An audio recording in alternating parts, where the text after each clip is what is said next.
Adapt చేసుకోవడం ద్వారా జనసేన మరింత జనంలోకి వెళ్తుందా లేదా అనేది రేపు మనకి తెలియబోతుంది.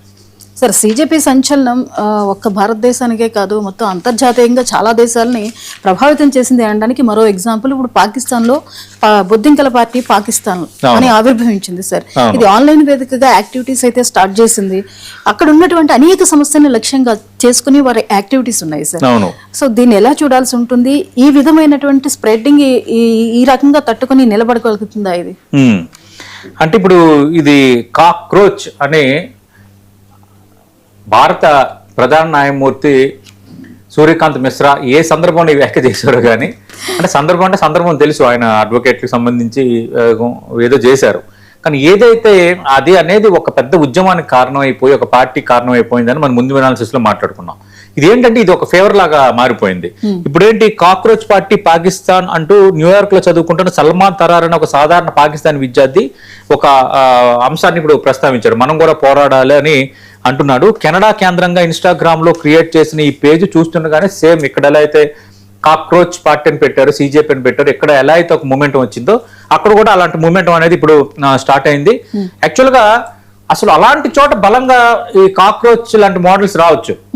భారతదేశం పరిస్థితి మరింత ఘోరంగా ఏం లేదు. భారతదేశంలో ఒక ప్రజాస్వామ్యతంగా ప్రభుత్వం నడుస్తుంది, కొన్ని ఇష్యూస్ ని అడ్రస్ చేయటము, ప్రజాస్వామ్యతంగా ఎన్నికలు జరగటము, ప్రజల హక్కులు, పౌర విధులు ఇవన్నీ కూడా కొంత ప్రివేల్ అవుతున్నాయి.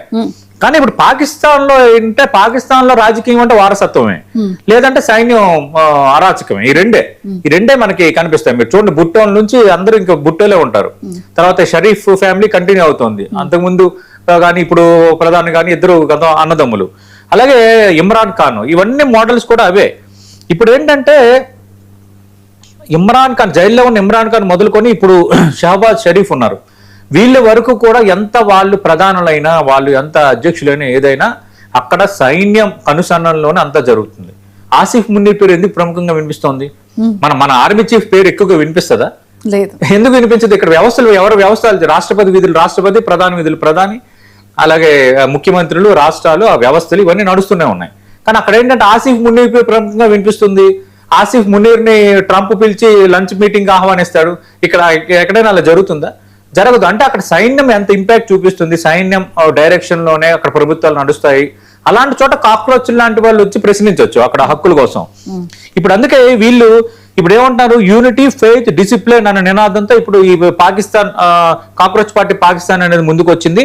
వాళ్ళు ఏమంటున్నారంటే విద్యా వ్యవస్థను పాలకులు నాశనం చేస్తున్నారు, రెండు దేశాన్ని ఆకలితో అలమటించేలా చేస్తున్నారు, ఇంధన సంక్షోభం ఉంది, నీటి సంక్షోభం ఉంది, అట్టడుగు ఆర్థిక వ్యవస్థ పడిపోయింది, ఇవన్నిటినీ అంతం చేయటమే మా లక్ష్యము, ప్రజలకి సేవలు అందాలి, ప్రజాస్వామ్యం పాకిస్తాన్ లో రావాలి అని ఈ కాక్రోచ్ పాకిస్తాన్ పార్టీ ఆ అప్రోచ్ ఇప్పుడు వస్తుంది. అందుకు కేవలం మాటలుగా పరిమితం కాకుండా పాకిస్తాన్ ప్రభుత్వం అత్యంత రహస్యంగా ఉంచే పాక్ ఆక్రమిత జమ్మూ కాశ్మీర్ రక్తపాతాన్ని కూడా ఈ కాక్రోచ్ పార్టీ బయట పెడుతోంది. అక్కడ ఆందోళనకారులపై పాక్ సైన్యం చేస్తున్న దారుణమైన అణిచివేత, మనకు తెలుసు పీఓకేలో ఏం జరుగుతుందో చాలా సందర్భాల్లో మనం మాట్లాడుతున్నాం. ఆ అంశాలను కూడా ఇక్కడ బయట పెడుతున్నారు. అంటే కొంత ధైర్యంగానే అక్కడ అడుగులు వేస్తున్న వాతావరణం అయితే కనిపించింది. అలాగే ఈ కెనడా లేదా అమెరికా వేదికగా ఈ సోషల్ విప్లవం అనేది కొంత మొమెంటం అందుకునేలా కనిపిస్తోంది.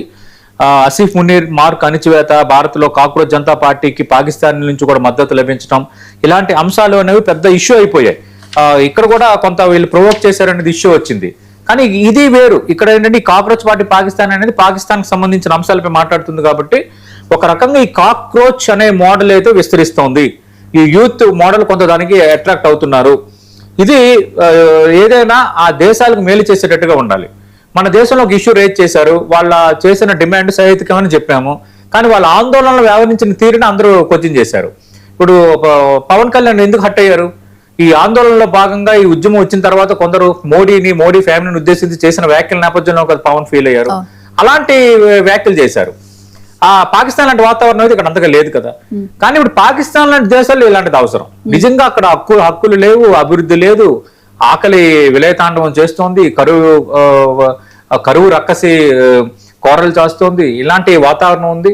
అక్కడ సైన్యం అణిచివేత, పీఓకేలో ఎన్నికలంటే అక్కడ ఓటు హక్కు లేని వాళ్ళు వచ్చి ఓట్లేస్తారు, అక్కడ హింస నడుస్తోంది. తర్వాత Afghanistan versus Taliban versus Pakistan, అక్కడ ఒక గందరగోళం ఏర్పడి ఉంది, బలూచిస్తాన్కి సంబంధించిన ఇష్యూ ఉంది.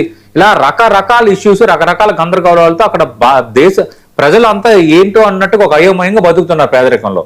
అలాంటి చోట ఇలాంటి కాక్రోచ్లు లాంటి మోడల్స్ వచ్చి గట్టిగా ప్రశ్నించడం అనేది తప్పు కాదు.